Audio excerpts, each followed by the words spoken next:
The business.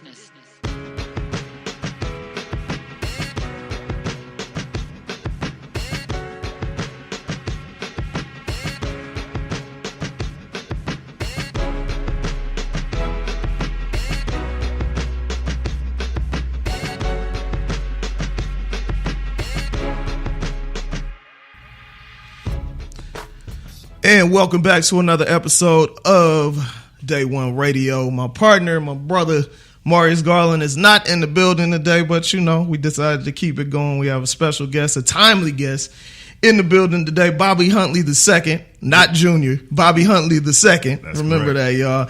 And the star of the Charlie movie, because I can't pronounce it correctly, Ashley S. Evans is in the building. It's a very special guest. I didn't even know she was coming through today, so it's always good to have a beautiful lady in the studio with us. So how y'all doing today, man?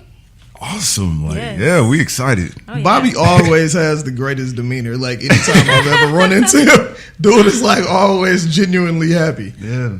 But yeah, so please, first of all, because if you probably Googled the Charlie movie, you probably going to get something crazy. So please tell them how to say and spell the movie, even if they don't know, so they can know where it's being screened and everything. Hold up the flyer so I don't mess my own self up. Okay. So it's La VIE MAGNIFIQUE de Charlie, LAVIE MAGNIFIQUE, and there is DE and Charlie, CHARLIE. But a lot of us, everybody, including us, we just refer to it as the Charlie movie. So it's hashtag the Charlie movie on Facebook, Instagram, everywhere. It's the Charlie movie. Now, you guys may remember his name from a couple years ago when we had him in discussing the whole New Edition thing, which we'll get to later. But since then, we're gonna talk about that? Just a little bit. I want to get your opinion on a couple things. So, but since then, you've done a couple short films, yes, and you've also done this. I believe this is your first full length feature, right? Yeah, the first one that I'll let people see. I heard that. None of the student films are seeing the light of day. The first professional joint that you'll let people see. So please tell people, obviously, as a French title here, so kind of break down. And you guys can see the trailer on YouTube and all over the net. Mm-hmm. But tell people how the idea for the film came about and how you and Miss Nikki Wade ended up writing it and getting into that whole thing. Got you. So pretty much after, the whole New Edition thing, which we'll get into. We just wanted to come together again and create something that was ours, that, we had the freedom to, do whatever we want with it. And I specifically wanted to create something for Black women that was different, quirky, fun, and all these things. And it wasn't until we got knee deep into it, there was a realization that Black women don't really have what they call coming of age story films. And the ones that are coming of age, they tend to be really steeped in heavy drama. One of my favorite movies I grew up watching was Crooklyn, and I enjoyed how they portrayed a young Black woman as being quirky and strong and all these different things, and a full realized human being. So it's like, well, let me combine all the elements and things I like in movies and put some of these Atlanta actresses to work, because they're like, when you gonna put me in something? So I have probably over between 20 and 30 local Atlanta actresses in this film, just doing their thing. So yeah, just having fun. And what is I think you put out the trailer in February, right? Yeah, in February, yeah. What has the reaction been since you put that out there? Wow, it's been all love. Like, it's just been a huge blessing. Like, we woke up. Actually, the other actress, Nikki Lachey, she woke me up at like 12 o'clock in the morning. She's like, Bobby, Ebony Magazine wrote about us. And it was just like, yo. So it just kind of spread and went wild. And, because it's been showing within the past couple of years that people are hungry for not only, content, good content, but content that reflects us and reflects how different all of us are. We're not a monolith as a people. And especially Black women, I recognize they needed something, to show them in a different kind of a light. And we have all different kind of women in this film. So it's been really love. And once we are able to get to that bigger level of marketing and promotion and, extending outside of Atlanta, worldwide, I'll definitely continue seeing that love spread. So it's been awesome, really. So Ashley, who is your character in the film? My character is Brandy. She's one of the leads. She's the younger half-sister of Charlie. And even though she has sickle cell, Brandy wants to lead this normal life, and she sees Charlie. She sees how free she is and how she just kind of gets to do anything she wants to do. And Brandy looks up to her, and wants to be like that. So, yeah. So what was it about the role that attracted you to it? Well, actually, I heard about the audition for the actual movie just on the internet somewhere. Went out, and Bobby, Nikki Wade, and Kalisha A. Rush. Yes, they were in an open call audition, and just their energy was just so warm and inviting. I didn't even know about that actual role at that time. So, did the first audition, and they called me back for a second, a callback, and actually got it on the spot. Got the role of Brandy. Yeah, I knew she was Brandy as soon as she walked in. Really? That's Brandy. What was it about her that embodied that character for you? Because she gives this appearance of being real straight laced. That's and true. The good, because Brandy's the good girl, but when you watch the movie, Brandy got some things going on the side that you don't really know about. So she gives that kind of same demeanor and things. And a lot of these women that I chose to be a part of this film, especially the leads, they each have a piece of the leads inside of them already. Mm. So it flowed together beautifully in terms of the casting aspect of it. So is the first time that it's screening, is that going to be on the 26th? Or has it been? At Bronze Lens. We had a screening back in June for the cast and the crew and everybody. Okay. My mama, my daddy, and everybody. Right. Yeah. But yeah, this is the first it's my first major film festival that I'm showing something in. Nice. So I'm really excited about that. Mine too. Word? Nice. Yeah. Yeah, and they closing us out. We are the last film to be shown right before. That's big, man. Right. I'm like, oh man. I love you nervous? Not nervous, but it's after everything I've been through within the past couple of years, it's it's our time, and this is just the beginning. It's just the beginning. Yeah, definitely.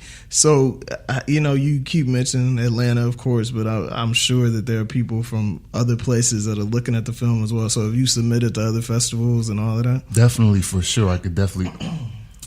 Can go on record saying that Charlie intends to go on tour throughout the remainder of the year. We already have some dates already set up, and we'll be announcing those very soon. The first date that we'll be announcing is in Cleveland. We'll be in Cleveland next month, and what's pretty cool about that is I got family in Ohio, and so does the lead, Courtney Price. So we'll have a little family reunion out there. Nice. But yeah, we're gonna work our way from the East Coast all the way to LA in December. So I want to build a grassroots kind of following, let people know about this movie.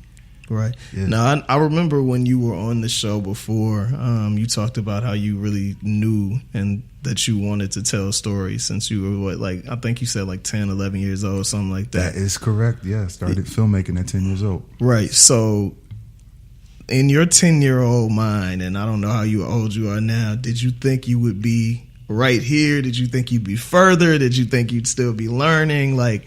At this point in your life? Honestly, I didn't connect the dots that I could do this professionally until 5 minutes before graduating high school.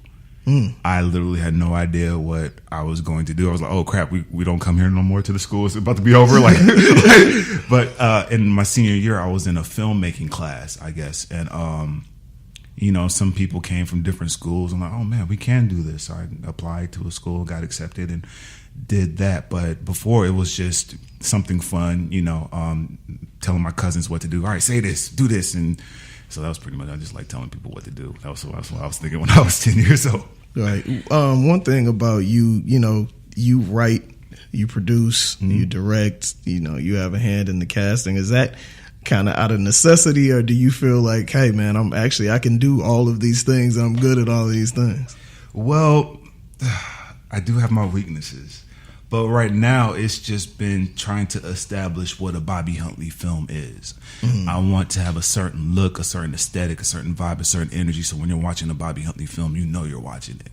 And once I laid the groundwork for that, I can bring people in who are real professional at this and can really do it and know how to really do it, and they'll be able to keep refurbishing the house and make it bigger, more beautiful, more sparkly, and things like that. So I'm just laying the foundation right now. So hopefully I won't have to do everything.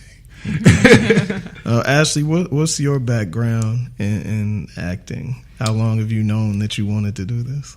Well, actually, I'm pretty new to acting. It's only been my second year. I've been modeling for about 10 years, and I was always the type of person that I didn't think I could act. People would always try to get me into acting, and I thought my nerves were too bad, and I'm like, I could never do this. I get too nervous. But after a bad breakup, I was just like, you know what, forget it. I'm going for it. Went to my first acting workshop, fell in love, and here I am now. Wow. She's one of those that could cry on cue. Yeah. And I didn't know till after the fact.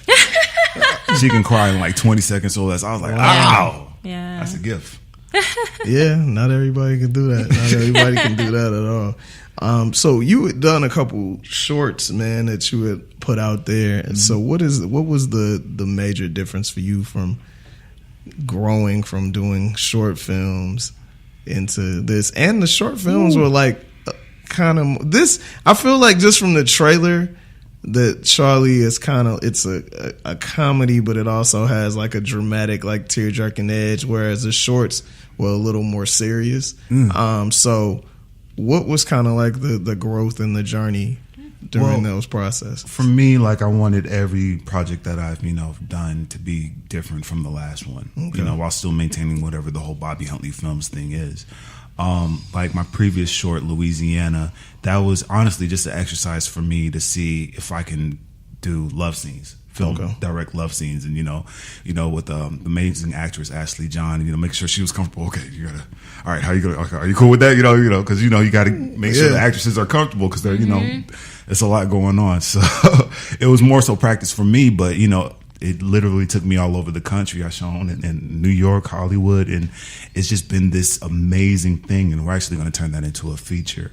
But the difference between that and this, it was a lot more time consuming. And it's one of those things you don't really know what you're getting into until you're into it. It was a lot. It was a long process, but it was like every week, because we did this with no money.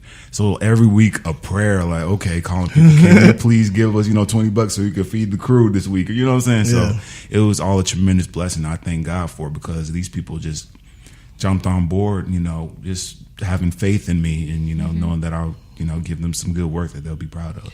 As a fairly, in the grand scheme of things, new filmmaker, what is, when you were screening in other places, what are some of the feedback that people were giving you, whether it be fans or professionals or whatever? My biggest thing was, and I've been kind of intrigued and I guess lightweight obsessed about this since, the whole filmmaking thing, and even in film school. Like, I've done these projects where I thought they were so great, but people didn't feel them. Okay.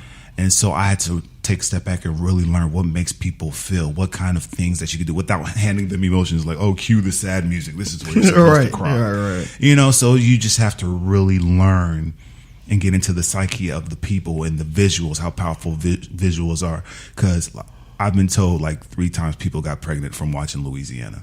Wow. They went home that night. You know what I'm saying? That's big, man. I have some Louisiana 1961 babies out there. Like the Luther Vandross of filmmaking. But with this one, I want people to really walk away from this like, yo, love your loved ones, because you just never know what's gonna happen. And, so that's my thing. I just want people to feel something. And it's interesting because I feel like I don't because I was thinking of how to ask you this, because I don't want you to give away the film, because obviously you shot the trailer like how you shot it for a reason, or edited the trailer, I should say. Yeah. So for people that are coming to Bronze Lens and they just see the trailer, they're like, oh, black people, I'm gonna go see this. Pretty much. So what can you tell them about what they're going to see when they see the film without giving? Because clearly there's something coming, like you can tell that. But what can you tell people? What I was pleasantly surprised at from the screening that we had in June, the mixtures of like laughter and tears were legitimate. Like, we have people coming up to us in tears. And we have people, I heard so much loud laughter so I was like, whoa. So it's like, it worked. And they even laughed at things I wasn't expecting them to laugh at. So it's just amazing. You know how it is to watch our movies with all of us in the audience. Like, it's just an amazing otherworldly experience. So I would definitely say just be prepared to go through all the emotions in this film. It's about loving yourself, of course, loving your loved ones, and just taking care of yourself. We cover everything, and in not so preachy way, but we cover mental health, sickle cell, broken families, all these different things, but it's done in such a way where it's like lighthearted and through the eyes of a quirky character who doesn't really see life how we really see life. So, and then we have her friends who are interesting characters in themselves. So yeah, just be ready to go through all the emotions and have a good time doing it. Okay. This is a question for both of you. Since so many films and television shows are shot here in Atlanta over the last 3 years or so, has it become easier, or is it easier than you perceived it to be because you just started a couple years ago getting work here or getting projects done here?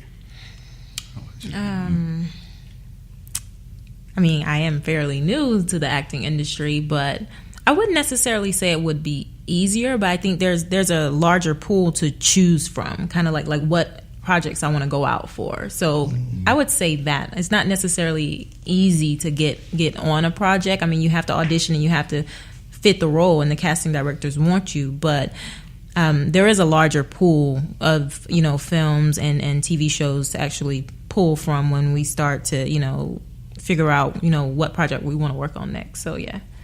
Okay. I mean, myself, I haven't really been in the mix of the Atlanta film scene that much. I've just been in my own little Bobby corner.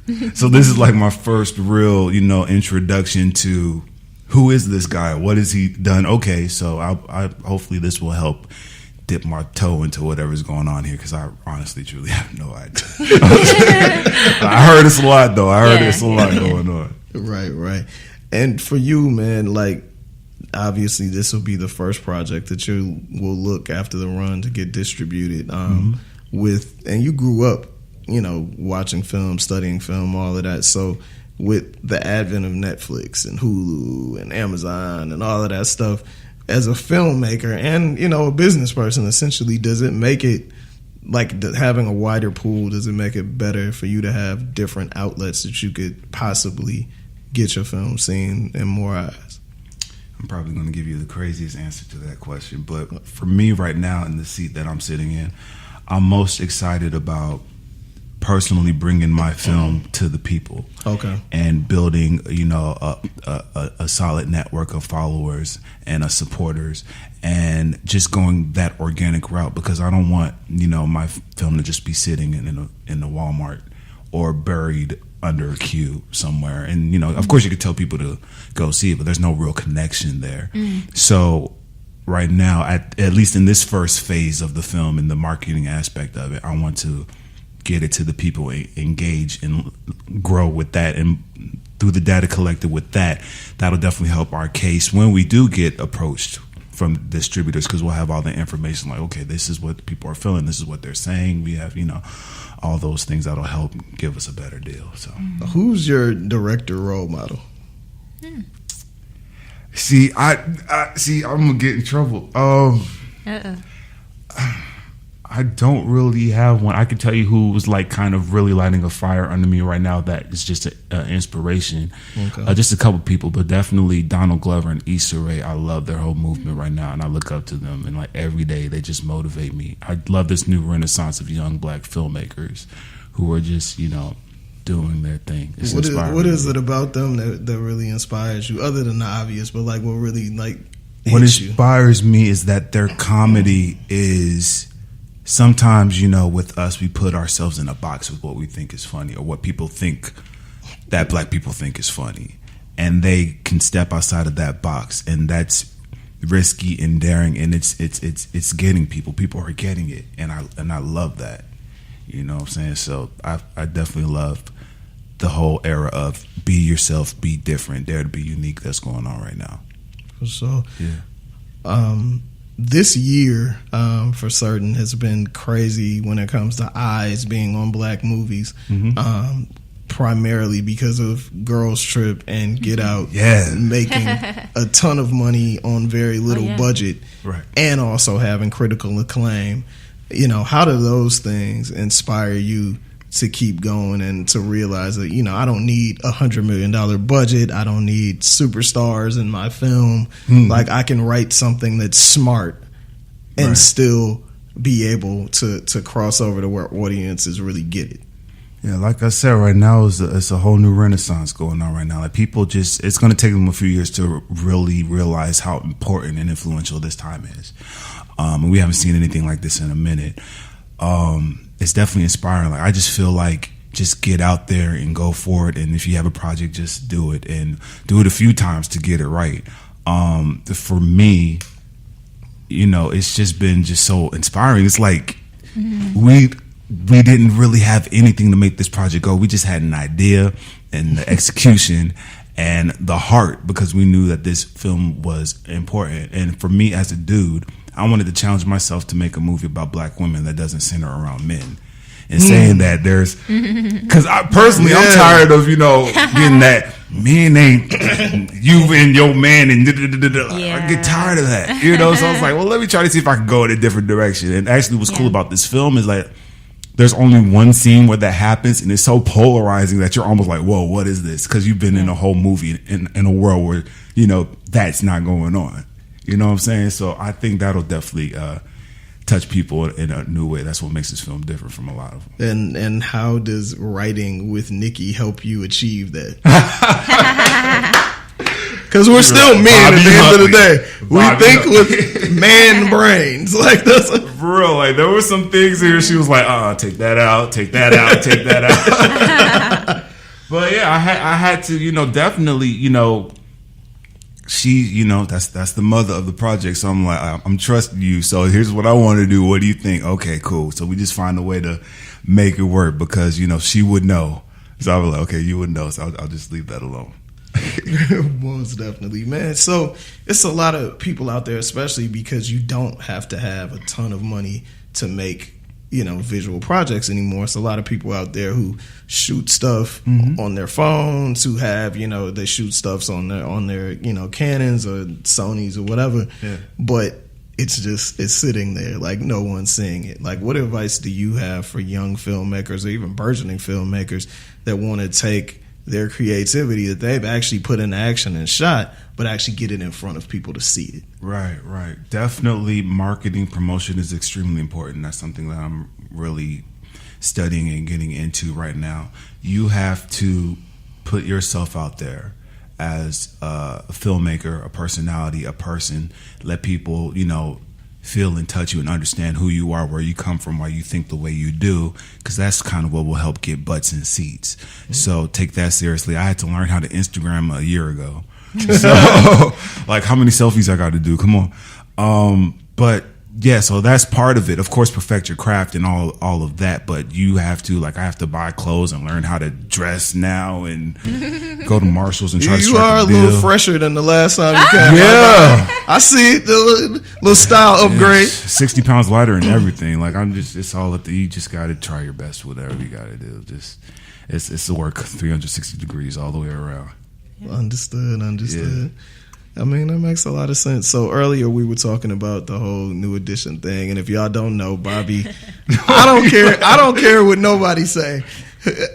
I'm pretty in the know, and I hadn't heard nobody seriously talking about no New Edition movie until Bobby and his crew put out a trailer that got picked up by Vibe and Complex and everybody. Wow. And then a few weeks to months later, it was like, oh yeah, we have been talking about this for years, and it never really happened. But all of a sudden, we decided to push the button. So you saw it, and you've talked about it before, so we're not going to get deep into that. Yeah. But when you saw the movie on BET, like, what were your thoughts? Positive or negative or indifferent?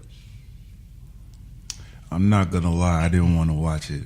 You had a little hater spirit in you. It was just painful, because it was like we were so close to our lives changing.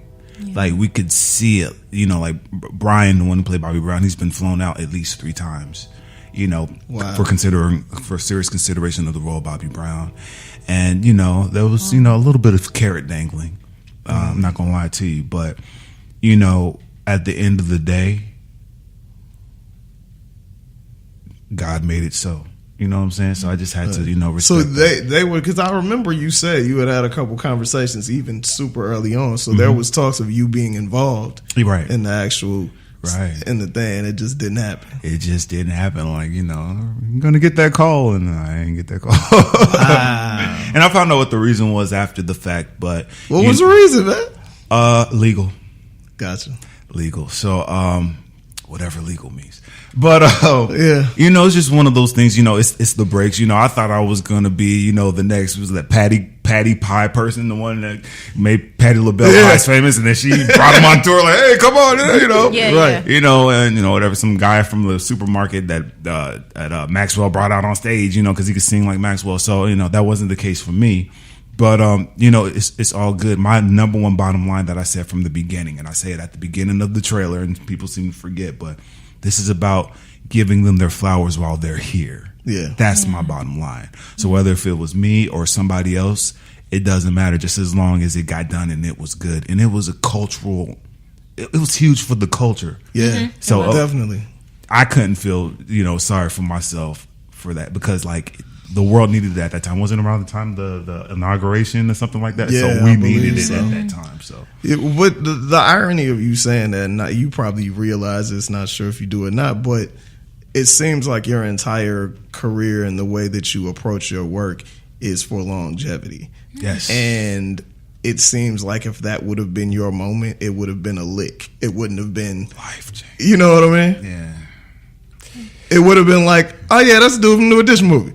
You know what I mean? As opposed to taking you seriously as a filmmaker who can do a variety of things. I appreciate that. So that may be why it didn't happen. Mm-hmm. Right. Yeah. Like I said, you just never know what God got planned for you. So, it still hurts a little bit to hear the New Edition songs. I was like, I had ideas, I had ideas.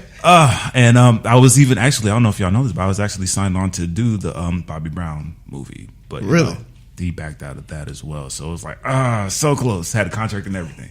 Wow. But this is Charlie's all Bobby Huntley films. Diva Dumb Entertainment and Davin Star. So it's us. So we could do whatever we want with this. So I'm happy. Very, very true. Very true. Yeah. For you, man, like who are. Like we're in the I never know how to say this word. I don't know if it's biopic or biopic. Which one is it? I go between both of them. Exactly. All right, cool. So we tomato.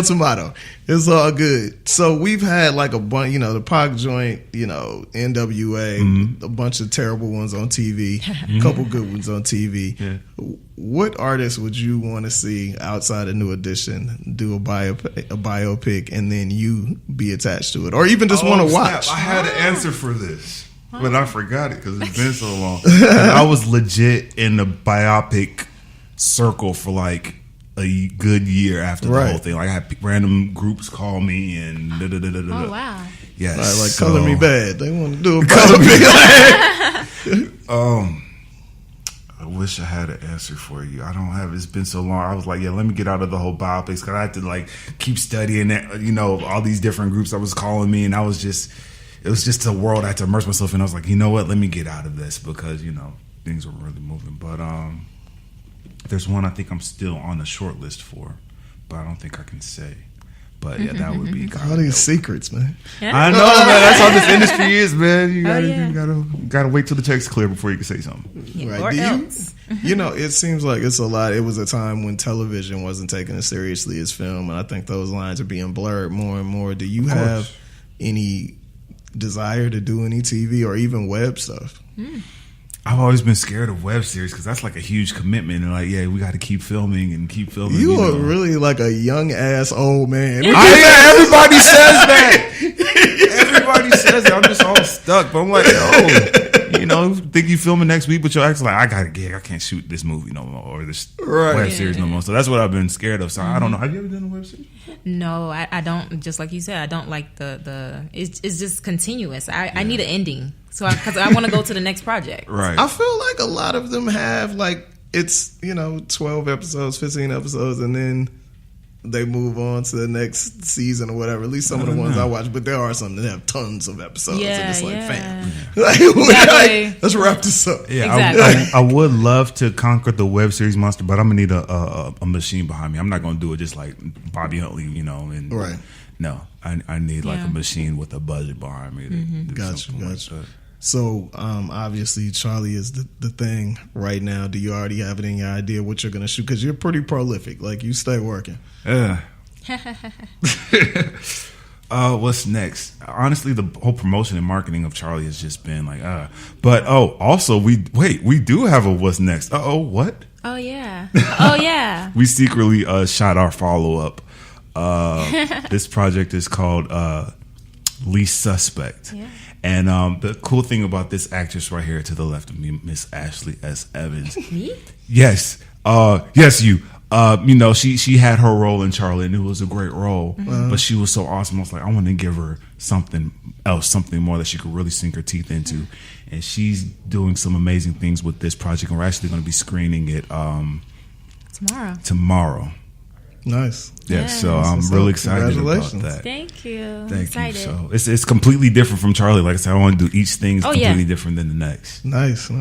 Before we go, I want you both to tell me the one person in that world, film, television, whatever, that you would like to work with, whether it be to act with, direct for, write for, produce, whatever. Okay, I have a few. Okay. I would like to work with Regina Hall. I love her. Everything about her. Also, Michael B. Jordan. Love him. And Ryan Coogler. Yeah. Love him. I forgot to add him to my list, Ryan Coogler. Oh, yeah. Yeah, man. We support all things Oakland here. That's what's up. Shout out to Ryan. I would definitely say I'm really following the whole Will Packer movement right now. So I love the things that he's doing. And God seems to be pushing me in that direction. He also follows me on Instagram. So it's like, whoa. That's big, man. That's cool. So, yes, he's pushing me in that direction. So we'll see what happens after this bronze lens. I might get a call. Charlie's trip. Yeah. Charlie's trip. Hilarious, somebody told me this. Somebody told me because we saw. You didn't see it in Miami though, because you came. No, we were at ABFF, but she missed the girls trip. I was like, because it's just so cool. Because I love Girls Trip. By the way, I still haven't seen. I plan on going to see it this week. You gotta see it. Yeah. Girls Trip. They have the grapefruit, but Charlie, we have a ping pong ball. But exactly. Those that see it, we'll see. What they talk about. That's hilarious. But they were like, somebody was like, yeah, Girls Trip. That's cool. Those girls go on a trip, but the Charlie girls, they go on an adventure. I was like, exactly. That they do. I like it. So, please tell people where they can see the film this week if they're in Atlanta, and then got you. If you're in Atlanta, come down to a Bronze Lens Film Festival. We're going to be at the West End Hotel, the big hotel downtown. You can get all the information at bronzelens.com. You can order the tickets. You all right over there? Yeah, cool. Thought my chair broke. Sorry. Tickets are $15. So when you go on there, don't be scared about the $250 or whatever other, because those are the pass holder tickets. Yeah. If you just want to see one film, it's just $15. And come early. It says 5:15. It says 5:30, but I'm telling people 5 o'clock. But you need to get there at 4:30 because there is going to be a line. I'm not going to lie to you. Right. And if you want information about the film or you want it to come to your city, The Charlie Movie, thecharliemovie.net, The Charlie Movie on Instagram, The Charlie Movie on Facebook. We out here. All right. Yeah. And you said Cleveland next month. Yes, Cleveland next month. We're closing down on Detroit and DC as well as Philly. So those dates will be coming really soon. Nice, man. That's good, man. Yo, it's good to see you doing work, man. Good to see your growth since the last time you were here. I had to come back. I had to show you, man. I've been out here, I'm definitely going to try to make it on the 26th to check it out for sure. Yes. So yeah, man, we appreciate you coming through, brother. Appreciate you coming through, Ashley. Good to meet you. Nice Shout out to my brother Maurice, wherever you are. Yep. And make sure you follow us on day1radio.com. Make sure you download the ABL Radio app or listen to us on ABL Radio every Thursday at 10 a.m. as you know, because you're listening right now. And you can also catch us on all of your outlets for podcasts. That's Apple Podcasts, Spreaker, Stitcher, everything else you listen to podcasts on. And we'll see you next week with another dope show.